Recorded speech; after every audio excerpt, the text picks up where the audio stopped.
자, 467조 맨 꼭대기 포인트 엽실직대 인사행정의 그 변천과 흐름 큰 퍼즐 이걸 한번 정리를 할게요. 이거를 딱 잡아야 돼요. 이거를 못 잡으면 인사행정 이게 재미있는 게 아니라 재미없어요. 힘들어요. 자, 제일 먼저 우리 인사는 역관제부터 시작됩니다. 우리 행정학의 스타트도 역관제 때문에 생겼잖아요. 그 다음에 실적제가 있고, 그 다음에 적극적 인사행정이라는 게 있는데, 이 실적제 중에서도 이 중에 이제 직업공무원제가 또 있어요. 넓게 보면 직업공무원제도는 실적제에 이제 넓게 보면 좀 포함된다고 볼 수가 있는데, 적극적 인사행정 중에 대표적인 제도가 대표관료제. 그러니까 이 인사의 흐름을 크게 보면은 이제 엽실적 이렇게 분류할 수도 있지만 엽실직대 이렇게도 순서를 정리할 수가 있어요. 엽실직대로 하는 게 우리가 훨씬 더 좋고 이건 그렇게 중요한 문제가 아니거든요. 그래서 엽실직대 역관제부터 보겠습니다. 도표를 보시면 이제 역관제가 이게 미국의 역관주의가 있고 영국의 정실주의가 있는데 미국의 역관주의는 스포일 시스템이라고 해요. 스포일 시스템. 여러분들 스포일 하면 명사로 뭔 뜻이에요? 전리품이라는 전리품. 노획물, 전리품, 뭐 전쟁에서 빼앗은 포로, 물자를. 그러니까 스포일 시스템, 미국의 역관주의는 전리품은 승리자의 것이다. 전리품은 승리자의 것이다. 승리자가 마음대로 처분할 수 있다. 그러니까 선거를 전쟁에 비유를 하고 선거에서 이긴 정당이 전리품을 공직을 전리품에 비유를 한 거예요. 전리품을 마음대로 처분하듯이 공직도 그렇게 처분할 수 있다. 자, 이거가 1829년 미국의 잭슨 앤드류 7대 대통령이죠. 앤드류 잭슨 대통령이 이 표방을 했던 거예요. 자, 뒤에 468조 왼쪽 하단의 날개 그림은 우리 1장의 첫 시간에 행정학이 처음 시작할 때 역관제가 뭐냐 설명드렸던 내용이에요. 우리가 연강반의 장점이 이건데요. 이제 공부한 지 얼마 안 됐기 때문에 조금 대충 기억이 나시잖아요. 대충. 저는 여러분들을 믿지 않습니다. 좋은 의미로 믿지 않습니다. 모를 수 있어요. 잊어먹을 수 있는데 국민이 정당을 선택하고 정당이 관료를 임명하고 관료는 정당에 충성하고 그렇게 해서 선거나 정당을 통해서 국민이 이 관료들을 심판하는 정치하고 행정을 싸잡아서 같이 책임을 묻는 이게 역관주의잖아요. 그러니까 이게 좋게 보면 굉장히 민주적인 제도. 그래서 이게 잭슨이안 데모크라시, 잭슨 민주주의라고 했거든요. 잭슨 민주주의. 그런데 정치행정이 연계되는 게 공동으로 책임을 물을 수 있다는 장점도 있지만 나쁘게 말하면 부패된 정치로부터 행정이 오염될 수도 있거든요. 그래서 가필드 대통령이 암살당한 거거든요. 그래서 이제는 안 되겠다. 정치는 정당이나 정치권, 의회가 하는 것이고 행정은 민간 기업의 경영처럼 봐야 된다. 그래서 정치하고 행정을 이제 분리시키자 이런 운동이 전개가 됐고 그걸 이제 그래서 역관제 대신 이제 시험 봐서 뽑자. 그게 1883년 펜들턴법이에요. 펜들턴. 그리고 요걸 이제 이론적으로 뒷받침했던 그 논문이 우드로 윌슨의 행정의 연구라는 그런 논문이고 이 두 사람이 진보주의 개혁운동가고 이 사람이 정치로부터 행정을 분리시켜서 행정학을 성립시킨 학자들이에요. 고전기 학자들. 행정학은 이렇게 성립됐는데 행정학은 역관제 폐단을 극복하고 실적주의가 확립되던 그 과정에서 행정학이 성립이 됐다고 보시면 돼요. 실적주의의 확립과 행정학의 성립은 거의 시기적으로나 어떤 명분상으로 일치가 됩니다. 부패된 정치로부터 행정을 분리시키자. 그래서 미국에는 역관주의라는 게 이제 있었고요. 영국에도 비슷한 제도가 있긴 했어요. 영국. 우리가 영국의 행정학은 크게 쳐주지 않기 때문에 영국은 정실주의라는 말을 썼습니다. 미국은 역관주의라는 말을 썼지만 영국은 정실주의라는 말을 썼는데 영어로는 패트론 시스템입니다. 패트론. 여러분들 패트론 하면 영어로 정치적으로 뭘 후원하다 이런 뜻이잖아요. 후원한다. 정치적으로 후원한다. 그런 제도가 있었는데 뭐 중요하지 않아요. 영국 거는 신경 쓰지 마세요. 항상 미국 중심으로 행정학은 흘러왔기 때문에 인사도 마찬가지. 예산도 마찬가지. 전부 미국 중심으로.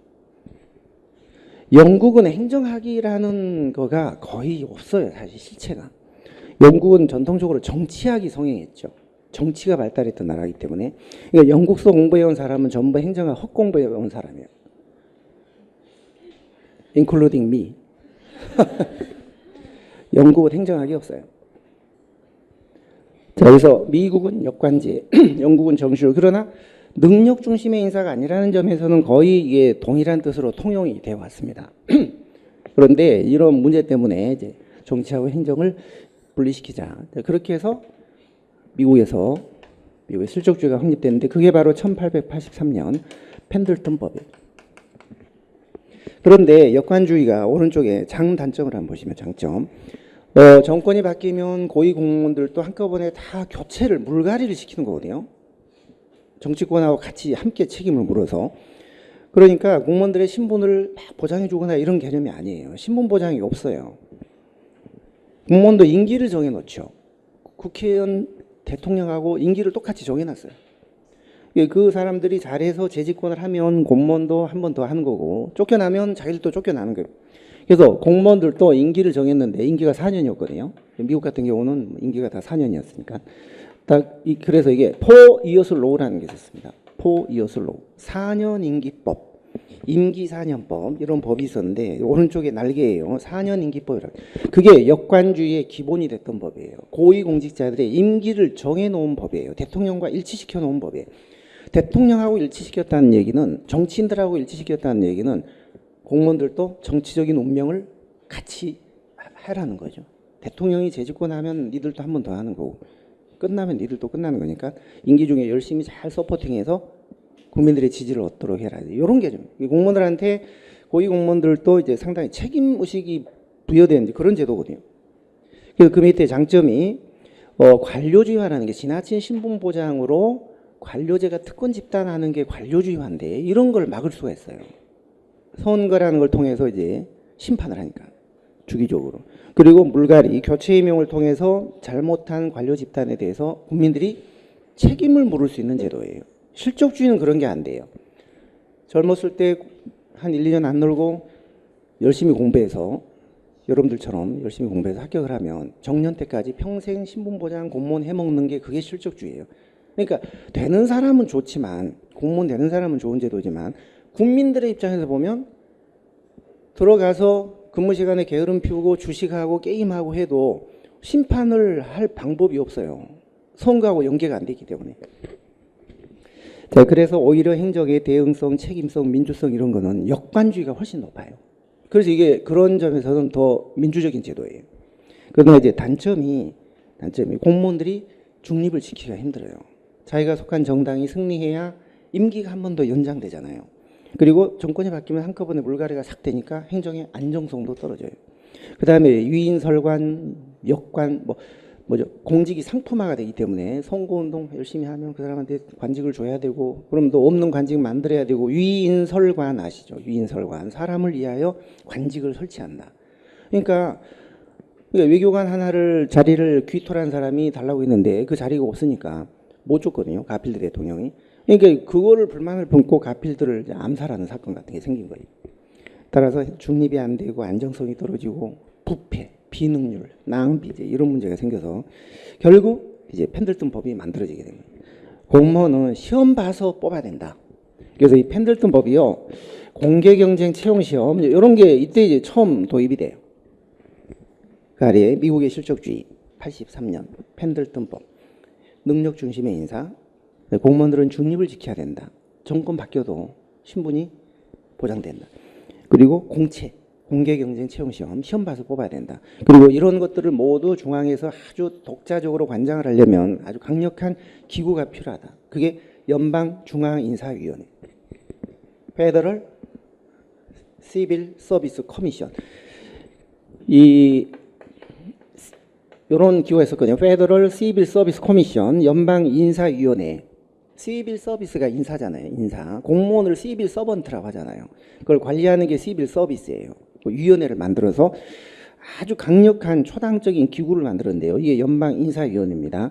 이걸 만들어서 이제 중앙에서 강력한 인사를 하자. 이렇게 해서 미국의 실적주의가 확립된 거거든요. 영국도 1855년부터 한 70년 사이에 실족주의가 확립이 되기는 했습니다. 그러나 이때는 이제 미국은 펜들턴법이었다면 영국은요 추밀원령이었거든요. 추밀원령. 추밀원령은 우리로 치면 대통령령 같은 그때 당시 왕령 같은 거예요. 우리로 치면 대통령령 뭐 중요한 건 아니에요. 영국 건 중요한 거 아니에요. 그래서 영국도 공채를 도입을 하고 이제 실족주의가 확립이 되긴 했어요. 그런데 이 실족주의는 영국과 미국이 말은 실족주의라고 하지만 내용 측면에서는 상당히 다른 면모를 보였습니다. 그래서 결론적으로 미국은 지옥공무원제가 확립이 안 되고 영국은 지옥공무원제로 이게 연결이 돼요. 같은 실족주의지만 이거는 지옥공무원제는 아니고 요건 영국만 지옥공무원제가 돼요. 달라요 서로. 같은 말은 실족주의지만 자 우선 공직의 풍토 자체가요. 미국은 철저히 직무 중심이에요. 모든 게. 그래서 영국은 사람 중심이에요. 출신이 뭐냐, 학교를 어디까지 나오냐, 그 사람 중심으로 인사를 하고, 요거는 직무를 중심으로 인사를 해요. 이게 무슨 말이냐면, 예를 들어서요, 새로운 직무가 하나 생겼다. 미국에서는 이 직무를 담당할 사람을 외부에서 뽑습니다. 직무가 새롭게 생기면 여태까지 없던 업무니까 이 업무를 할 수 있는 사람을 외부에서 뽑습니다. 그리고 이 직무가 없어지면 사람도 나갑니다. 직무 없이 사람 없으니까 이 미국 같은 경우는 폐직이 되면 퇴직이 되는 거예요. 직무가 없어지면 사람도 나가야 돼요. 그러니까 사람의 신분이 직무의 변동에 따라 이게 결정이 돼요. 그러니까 직무 중심이죠. 예를 들어 여러분들이 뭐 우정직 7급이 혹시 있나요? 있어서 우정직으로 들어갔는데 사업본부가 공사로 전환이 되면서 이제 우정직렬이 만약에 공직이 없어졌다. 그러면 우정직으로 들어간 사람은 전직을 하지 않는 한 같이 공사로 나가야 돼요. 우정직이 없어졌으니까. 직렬이 없이 사람이 있을 수가 없잖아요. 그러니까 모든 게 미국은요 직무 중심이어서 이게 폐직이 되면 퇴직이 됩니다. 그렇다면 이런 제도에서는 공무원들의 신분이 보장이 더 강하게 되겠어요? 안 되겠어요? 안 되는 거예요. 그리고 개방형이 돼요. 개방형 인사가. 그러니까 이 직무가 없어지면 나가야 되고 새로운 직무가 생기면 밖에서 들어와야 되고 왔다 갔다 민관 간에 인사가 막 이렇게 교류가 이루어진 이걸 개방형 인사라고 해요. 오픈 커리어 시스템. 근데 영국 같은 경우는 거꾸로 사람 중심이에요. 항상 우리가 미국과 영국의 인사제도는 서로 대비시켜서 이해를 하셔야 돼요. 모든 게 반대니까요. 같은 실족주의지만 이게 개방형 실족주의고 영국은요 폐쇄형 실족주의예요. 직무가 없어졌다고 사람이 퇴직하거나 그렇지 않아요. 사람이 우선이에요. 따라서 새로운 직무가 생기면 우선 1차적으로 안에서 충원을 해요. 안에서. 여기 있는 사람을 승진시키거나 전보를 시키거나 해서 충원을 합니다. 그리고 영국의 인사는 기본적으로 폐쇄형인데 하위직으로만 충원을 합니다. 하위직으로. 맨 하위직으로만 충원을 해서 중간 상위직은 공직에서 양성을 해요. 20년, 30년 양성을 해요. 그래서 국장급 고위공무원 한 사람 만들어지려면 30년간 길러내야 돼요. 공직 안에서. 하위직으로만 들어오고 중상위직으로는 외부 채용이 원칙적으로 금지됩니다. 그리고 이 직무가 없어져도 사람이 나가지 않아요. 직무가 없어져도 다른 업무를 맡겨요. 다른 업무를 맡겨줍니다. 이 사람이 직무가 없어졌다 그래서 사람이 같이 덩달아 나가거나 이런 거 아니에요. 물론 영국도 중간에 들어오고 나가고 하는 문호가 전혀 막혀 있진 않아요. 막혀있진 않은데 어떻게 되냐면 중간에 들어오잖아요. 그러면 스펙, 경력이 인정이 안 돼요. 경력이 인정이 안 돼요. 예를 들어 대학 교수 인사행정 전공하다가 유민봉 씨가 성대 유민봉 씨가 만약에 성대 인사행정 교수였는데 그만두고 뭐 인사혁신처의 국장으로 왔다. 그러면 그 교수 그 경력이 인정이 안 돼요. 개방형은. 폐쇄형은. 그러니까 중간에 들어오면 손해예요. 경력을 인정을 못 받으니까. 또 나가도 공직에서의 경력을 인정을 못 받아요. 그러니까 나가면 또 손해예요. 그러니까 중간에 들어오고 나가면 손해예요. 서로. 본인한테 손해예요. 그러니까 들어오고 나가라고 해도 안 해요. 그래서 메인 하이직으로만 주로 충원해서 이제 주로 쭉 양성하는 공무원들 양성하는 그런 제도고 개방형은 중간에 막 들어오고 나가고 해요. 경력이 서로 인정되니까. 들어와도 경력이 인정되고 나가도 여기서 경력이 인정되니까 자유롭게 왔다 갔다 하는. 그게 개방형이에요. 영국은 폐쇄형이고. 그러니까 요거는 신분보장이 폐쇄형은 잘 되죠. 들어와서 계속 중간에 딱 차단하고 안 들어오고 안에 있는 사람들만 쭉 키워나가는 신분보장이 되고 안 되고. 개방형 폐쇄형. 자, 그렇다면 어느 쪽에서 직업공무원제가 더 되겠어요? 아래? 예, 아래죠, 아래. 직업공무원제라는 건 여러분들요, 정년 때까지 큰 잘못이 없는 한 신분이 보장되고 공직을 생애직으로 평생 근무할 수 있는 그런 제도가 직업공무원제도잖아요. 기본적으로 신분 보장이 안 되는 여기서는 직업공무원제가 될 수가 없는 거예요. 따라서 우리가 실적주의라는 이게 큰 범위가 있다면 그 속에 영국과 같은 폐쇄형을 취하는 경우에만 직업공무원제가 됩니다. 미국 같은 경우에는 실적주의이지만 개방형을 취하는 경우에는 직업공무원제가 안 됩니다. 그러니까 우리가 흔히 실적주의라는 개념은 상당히 이렇게 넓은 개념이고 이 속에 직업공무원제가 이렇게 포함되어 있다. 수학 이론으로 치면 이렇게 직업공무원제가 실적주의에 속해 있다. 이렇게 보셔야 돼요. 그러니까 직업공무원제가 되려면은 기본적으로 실적주의가 돼야 되지만 실적주의가 됐다 하여 다 직업공무원제가 되는 것은 아닌 것이에요. 자, 그래서 실적주의는 직업공무원제를 위한 필요한 조건이긴 하지만 충분 조건은 아니다. 이 말은 직업공무원제가 되려면 실적주의가 필요하지만 실적주의가 됐다 하여 다 직업공무원제가 되는 건 아니기 때문에 이런 경우도 있기 때문에 미국 같은 경우는 실적주의이지만 직업공무원제는 아니에요. 영국은 실적주의이면서 앤드 직업공무원제도예요. 그러니까 결국 직업공무원제는 실적주의 속에 포함된 개념이고 직업공무원제가 되려면 1차적으로 이게 돼야 되지만 이게 됐다 하여 꼭 이게 되는 건 아니에요. 이 말은 결국 실적주의는 직업공무원제를 위한 필요 조건일 뿐 충분 조건은 아니다. 우리 행정학에서요, 필요 조건일 뿐 충분 조건은 아니다라는 말이 4군데가 나와요. 충분 조건은 없다 이렇게 생각하세요. 행정학에서 충분 조건은 없다.